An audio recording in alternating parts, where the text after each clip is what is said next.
मध्यावधि चुनाव होंगे और अगले मध्यावधि चुनाव परिणामों के बाद लोक जनशक्ति पार्टी बिहार में एक बड़ी ताकत के तौर पर उभर कर आएगी, ये मेरा विश्वास है। अब इसके बाद अगर आप लोगों को उनके प्रति गोलागतानी समाचार बक्सर से बा रिपोर्टर बने वरिष्ठ पत्रकार संजय उपाध्याय जी। खबर के हेडलाइन से पहले जान ली कि खबर अंत तक देखब, चैनल सब्सक्राइब नहीं करें तो सब्सक्राइब कर ली, खबर के शेयर करब।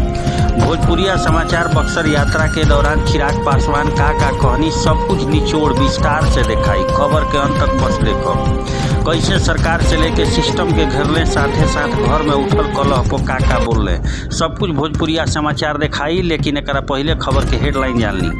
आशीर्वाद यात्रा के दौरान नीतीश कुमार पे चिराग पासवान सधने निशाना कहले खाली जाति के चिंता बिहार के नइखे, नीतीश जी के बिहार के विकास में सक्षम नहीं खन, खुद के मोतियाबिंद के ऑपरेशन करावे दिल्ली जालन और पिछला 15 वर्ष में नली गली या नल जल के काम में ना भइल बिहार के विकास। खबर का बा विस्तार से जानी। बक्सर जिला के एह दिन आशीर्वाद यात्रा पर निकलल चिराग पासवान शनिचर सांझी खा बक्सर पहुँचलन। बक्सर पहुँचते सबसे पहले बाबा ब्रह्मेश्वर नाथ के दर्शन करके नया गोलंबर से होत काफिला पहुँचल। बक्सर गोलंबर पहुँचते शहर में कल गई रोड शो के दौरान वीर कुंवर सिंह ज्योति चौक अम्बेडकर के प्रतिमा पर माल्यार्पण करत प्रेस वार्ता करे कैनी। प्रेस वार्ता के दौरान चिराग पासवान कहले कि जवना उद्देश्य से हम यात्रा पे निकलल बानी वह पूरा होत दिख रहा बा, कहे से कि लोग के अपार जन समर्थन देखे के मिल रहा बा। एकरा के लेके हमार हौसला बुलंद बा, ऐसे जाहिर होता कि आवे वाला समय में परिवर्तन के संकेत बा। यही कड़ी में चिराग सूबा के वर्तमान सरकार के घेरत बतैलन, कहलन कि जातीय समीकरण के चिंता खाली बिहार सरकार के बा, बिहार के बदहाल स्थिति के चिंता नहीं है। बिहार के अनेक जिला बाढ़ से प्रभावित बा आ सूबा के मुख्यमंत्री जातीय जनगणना खातिर दिल्ली गइल बा।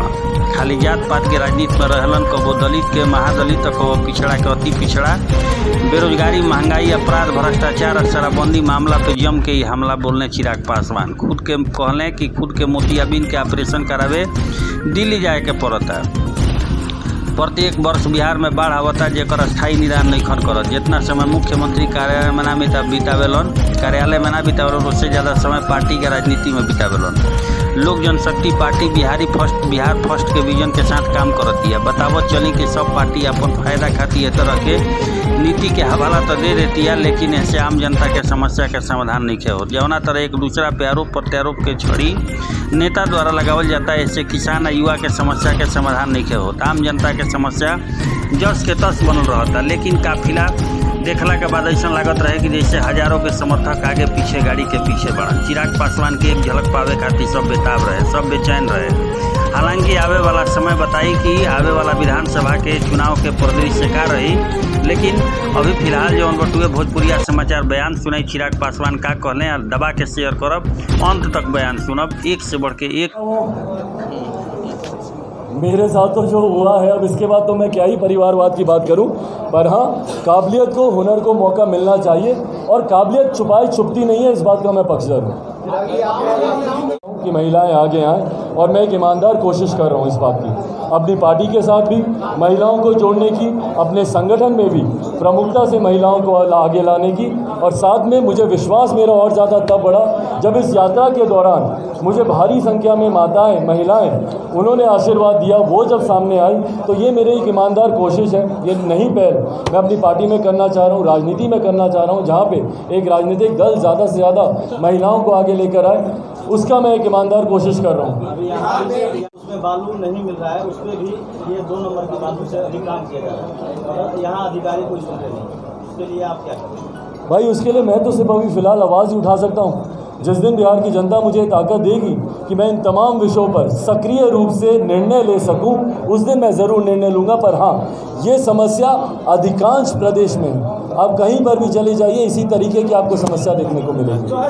आगे की संभावनाओं के बारे में मैं बहुत जल्द का मतलब जब चुनाव आएंगे तब मैं आपको बताऊंगा। जनरल प्रैक्टिस रही है ये कि जब चुनाव सर पर होते हैं उसी वक्त गठबंधन का स्वरूप तय किया जाता है। फिलहाल मेरा पूरा ध्यान केंद्रित है, मेरी प्राथमिकता मेरी इस यात्रा को सफल करना है और संगठन को मजबूत करना है। सिर्फ मेरी प्राथमिकता ये है, चुनाव के वक्त गठबंधन का क्या स्वरूप होगा वो ज़रूर साझा किया जाएगा।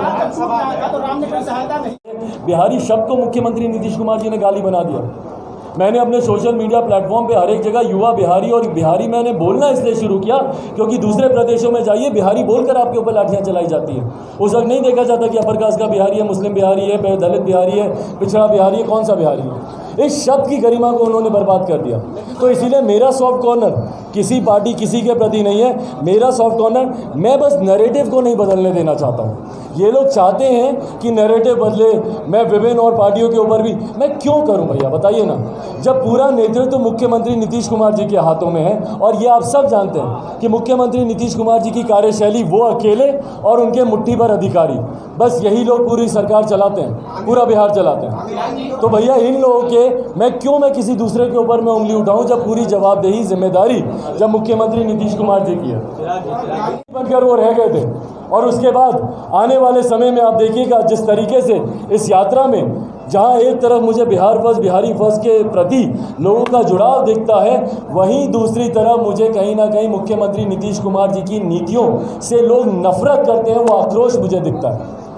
बेरोजगारी आज की तारीख में इतना बड़ा विषय है, इतना बड़ा मुद्दा है, उस पर मुख्यमंत्री पूरी तरीके से खामोश रहते हैं। दूसरे प्रदेशों में लोग जाएं, वहां पर लाठियां खाएं, पिटे, कुछ करें, मुख्यमंत्री को उससे कुछ लेना देना नहीं। भ्रष्टाचार अपनी चरम सीमा पर है। आप सबसे मैं आग्रह करूंगा, बिहार के किसी भी गांव में चले जाइए, पूछिए किसी से भी कि भैया क्या बिना घूस दिए कोई काम होता है? बिना घूस दिए एक काम नहीं है बिहार में जो होता हो। और मुख्यमंत्री नीतीश कुमार जी कहते हैं कि हमारा जीरो टॉलरेंस है करप्शन के लिए, जीरो टॉलरेंस है क्राइम के लिए। आए दिन बिहार में हत्याएं होती हैं और इनका जीरो टॉलरेंस है क्राइम के लिए। शराबबंदी की बात करते हैं, खुलेआम शराब मिलती है। तो इन तमाम बातों पर जब प्रदेश का नेतृत्व, प्रदेश का मुखिया ही आंख मूंदकर अगर बैठ जाए तो उसके बाद जनता ही जागती है। और जिस तरीके से जनता का जन सैलाब आ रहा है, बहुत ज़्यादा समय नहीं है। मैं तो मान के चल रहा हूँ कि बिहार में मध्यावधि चुनाव होंगे और अगले मध्यावधि चुनाव परिणामों के बाद लोक जनशक्ति पार्टी बिहार में एक बड़ी ताकत के तौर पर उभर कर आएगी, ये मेरा विश्वास है। अब इसके बाद अगर आप लोगों को उनके प्रति, उनके परिवार के प्रति तो मैं अपनी संवेदनाएँ प्रकट करता हूँ अपनी तरफ से, अपनी पार्टी की तरफ से। पर बिल्डिंग का गिर जाना, ये भ्रष्टाचार, ये इन्हीं सब बातों की मैं बात कर रहा हूँ। ये भ्रष्टाचार नहीं है तो क्या है? किस तरीके की सोचिए मिलावट की गई होगी उस भवन के निर्माण में कि वो बिल्डिंग पूरी तरीके से धराशायी हो जाती है, एक मजदूर की दब के उसके नीचे मौत हो जाती है। तो ये अपने में दर्शाता है ना कि भैया आप मिलावट कर रहे हैं तो किस तरीके की मिलावट कर रहे हैं? आप पानी में दूध की बूंदें मिला रहे हैं कि आप दूध में कुछ पानी मिला रहे हैं? और ये मुख्यमंत्री की आंख के नीचे, नाक के नीचे सब हो रहा है और वो खामोश रहते हैं इन तमाम चीज़ों पर होने के लिए। आप सब जानते हैं कि मेरे नेता, मेरे आदर्श और मेरे पिताजी रामविलास पासवान जी के जयंती दिवस समारोह के दिन से 5 जुलाई से हम लोगों ने आशीर्वाद यात्रा की शुरुआत की थी। और ये आशीर्वाद यात्रा की शुरुआत हम लोगों ने हाजीपुर से करते हुए बिहार के अनेकों जिलों में है। जिस जिले से ये यात्रा होकर गुजरी है वो इस बात की गवाही देंगे, या उनके कैमरे, उनकी तस्वीरें, उनके वीडियोस इस बात की गवाही देंगे कि जो एक अपार जन समर्थन इस आशीर्वाद यात्रा को मिल रहा है वो अभूतपूर्व है, अनप्रेसिडेंटेड है। ईमानदारी से इससे पहले हम लोगों ने भी बिहार फर्स्ट, बिहारी फर्स्ट यात्रा की थी, बिहार बचाओ यात्रा की थी।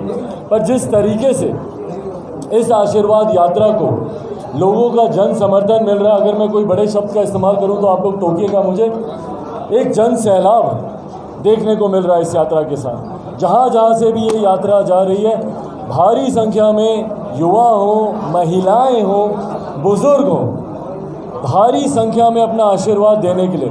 इससे पहले बहुत कम मैंने ऐसा देखा था कि महिलाएं इस तरीके से सड़क पर पूजा की थाली, आरती की थाली लेकर, और जिस ममता के साथ वो मुझे गले लगाकर आशीर्वाद देती हैं, ये तमाम बातें मेरे मनोबल को और ज़्यादा बढ़ाती हैं कि भैया जिस कामना में मैं आया था, जिस आशीर्वाद की चाह में मैं आया था, वो भरपूर मुझे मिल रहा है। और भले वो किसी भी जाति के हों, किसी भी धर्म के हों।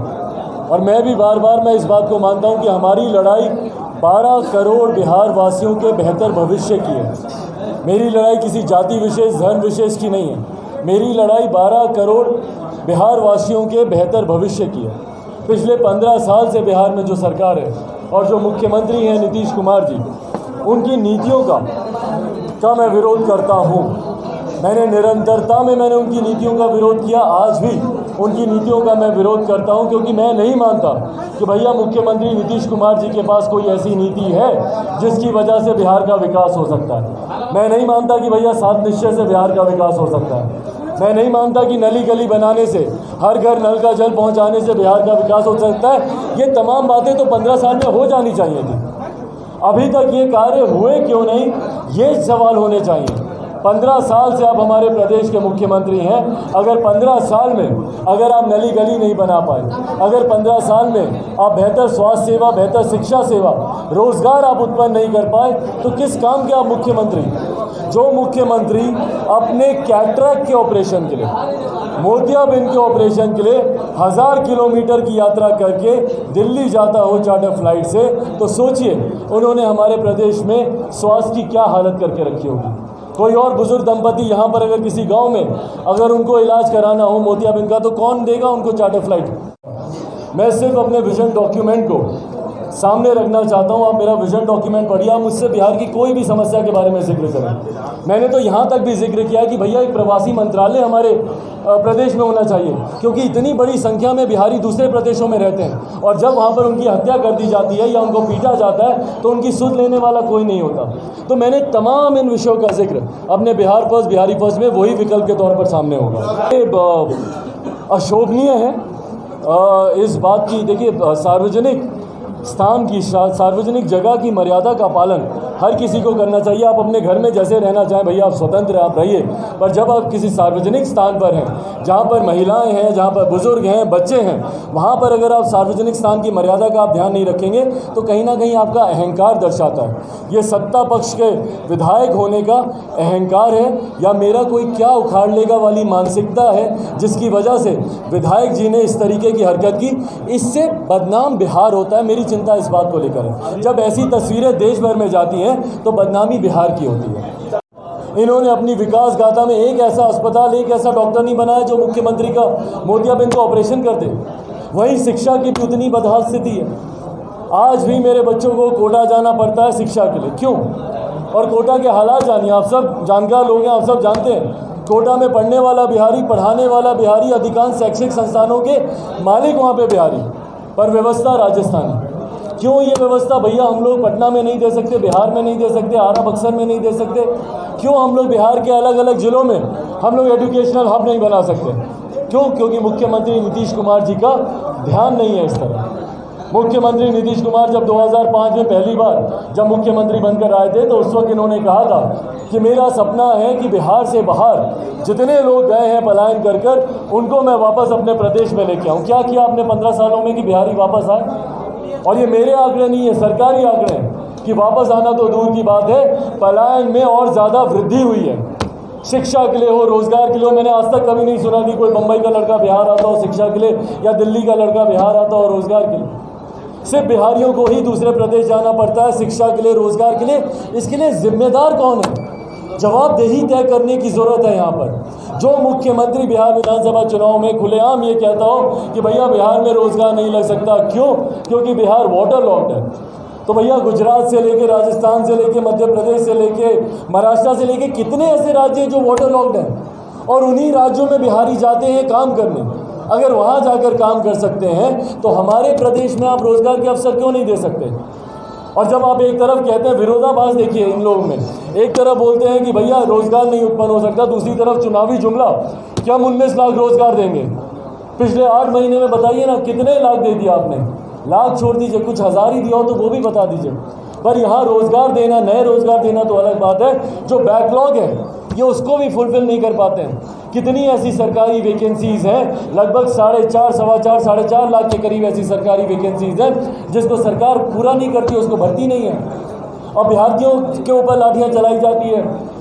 बीएड के शिक्षक जाते हैं, उनके ऊपर लाठियाँ चलाई जाती हैं। छात्र, बिहार अनोखा ऐसा प्रदेश है जहाँ पे 3 साल का कोर्स 4-4, 5-5 साल तक उसका रिजल्ट नहीं आता।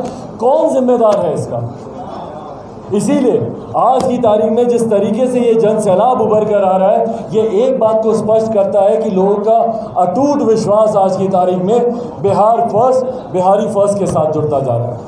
मेरे नेता, मेरे आदर्श, मेरे पिताजी स्वर्गीय रामविलास पासवान जी का अंतिम सपना जो संकल्प के तौर पर मुझे देकर गए थे, मुझे खुशी है कि आज बिहार फर्स्ट, बिहारी फर्स्ट घर घर पर पहुंच रहा है। विजन डॉक्यूमेंट पढ़ेंगे, शायद ही बिहार की कोई ऐसी समस्या होगी जिसका हम लोगों ने उसमें जिक्र नहीं किया, जिसका समाधान हम लोगों ने नहीं दिया। रोजगार की बात है, मैं आपको समाधान देता हूं भैया, रोजगार के अवसर यहाँ पर उत्पन्न करने सबसे पहले निवेशकों को बुलाइए। गुजरात में जैसे समिट होता है, इन्वेस्टर समिट होता है, वाइब्रेंट गुजरात के नाम से होता है, मध्य प्रदेश में होता है, उत्तर प्रदेश में होता है, कौन सा राज्य है जो कि नहीं करता इस तरीके के समिट? आखिरी बार मुख्यमंत्री ने निवेशकों को कब बुलाया, किसी को नहीं पता। आप इनवाइट कीजिए, आप उन्हें सुविधाएं दीजिए, सबसे पहले उन्हें सेंस ऑफ सिक्योरिटी दीजिए कि भैया आप यहाँ पर आकर अगर आप इन्वेस्ट करेंगे, निवेश करेंगे तो आपको यहाँ पर राज्य सरकार सुरक्षा देगी। सिंगल विंडो क्लियरेंसेस बनाइए। इच्छा शक्ति दम तोड़ देती है निवेशकों की जब तक यहाँ पे अलग अलग विभागों से उनको क्लियरेंसेस मिलते हैं। लैंड रिफॉर्म्स बदलने की जरूरत है, ये तमाम चीज़ें करने की जरूरत है, तब जाकर आईटी सेक्टर, एमएनसीज हमारे प्रदेश में आ सकते हैं, जिसके बारे में राज्य सरकार कोई बात करना जरूरी नहीं समझती। राज्य सरकार को सिर्फ अपनी जाति व्यवस्था के ऊपर चिंता है, उनके जातीय समीकरण के ऊपर। जब से मुख्यमंत्री नीतीश कुमार जी पुनः प्रदेश के मुख्यमंत्री बने हैं, इतना समय तो इन्होंने मुख्यमंत्री कार्यालय में नहीं बिताया जितना समय इन्होंने अपने जनता दल यूनाइटेड के कार्यालय में बिताया। कभी ये राष्ट्रीय अध्यक्ष, कभी वो राष्ट्रीय अध्यक्ष, मजाक बना के रखा हुआ है, कभी ये समीकरण, कभी वो समीकरण। तो भैया जो बिहार में जो बदहाल स्थिति है उसकी चिंता कौन करेगा? बाढ़ से जो लोग प्रभावित हैं, हर साल बाढ़ आती है भैया, कौन सी नई बात है? ब्रेकिंग न्यूज़ थोड़ी है, अगले साल फिर इस वक्त बाढ़ आएगी। मैं आज से घोषणा करके जाता हूं, जबकि मैं कोई ज्योतिषाचार्य नहीं हूं। पर उसके लिए आप क्या कर रहे हैं? बिहार फर्स्ट, बिहारी फर्स्ट में हम लोगों ने सुझाव दिया कि भैया नदियों को जोड़ने की योजना पे काम करें। बिहार का आधा हिस्सा जो बाढ़ से प्रभावित रहता है, आधा सुखाड़ से प्रभावित रहता है, कैनाल्स बनाइए, डाइवर्ट कीजिए पानी को ऐसी जगह पर जो कि जहाँ पे ज़्यादा पानी है वहाँ से सुखाड़ के इलाके में लेके जाइए। सिंचाई की व्यवस्था भी इससे बेहतर होगी। कृषि प्रधान प्रदेश है हमारा, हमारे किसानों को इससे सहूलियत मिलेगी। पर इन विषय पर ध्यान ही नहीं है मुख्यमंत्री जी का। मुख्यमंत्री नीतीश कुमार जी सिर्फ जात पात धर्म मजहब में उलझे रहते हैं कि मैं दलित को महादलित कैसे करूं, पिछड़ा को अति पिछड़ा कैसे करूं, अगड़ा पिछड़ा के बीच में मैं लड़ाई कैसे लड़ाऊं। सिर्फ ये ध्यान रहता है मुख्यमंत्री नीतीश कुमार जी का। और सिर्फ चुनावी घोषणाएं उनसे करवा लीजिए। चुनाव के वक्त वो घोषणा करते हैं कि किसी दलित परिवार में हत्या होगी तो भैया हम लोग उनको सरकारी नौकरी देंगे। आज कितने ऐसे परिवार हैं जहाँ पर हत्याएं हुई हैं? एक परिवार बता दीजिए जिसको सरकारी नौकरी मिली हो। अभी आते वक्त यहाँ नेहरू नगर में दलित परिवार के लोग थे, गरीब परिवार के लोग थे, उनका घर तोड़ दिया गया।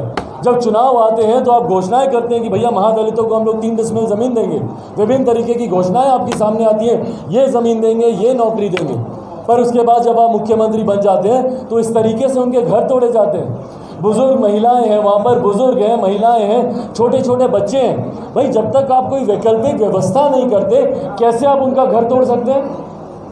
आप उनको पहले विकल्प तो दीजिए कि आपको यहाँ से हम लोग स्थापित कर रहे हैं इस जगह पर आप आते हैं सीधा बुलडोजर उठाते हैं, क्योंकि सरकार आपकी, आप जो चाहेंगे आप करेंगे। तो जो मुख्यमंत्री अपने प्रदेश के लोगों का नहीं है, जो मुख्यमंत्री अपने प्रदेश के गरीबों के हक की बात नहीं करता, उनको उनका हक अधिकार नहीं देता, वो मुख्यमंत्री। और यही कारण था कि पिछले चुनाव में तीसरे नंबर की पार्टी बन के रह गए थे मुख्यमंत्री नीतीश कुमार जी।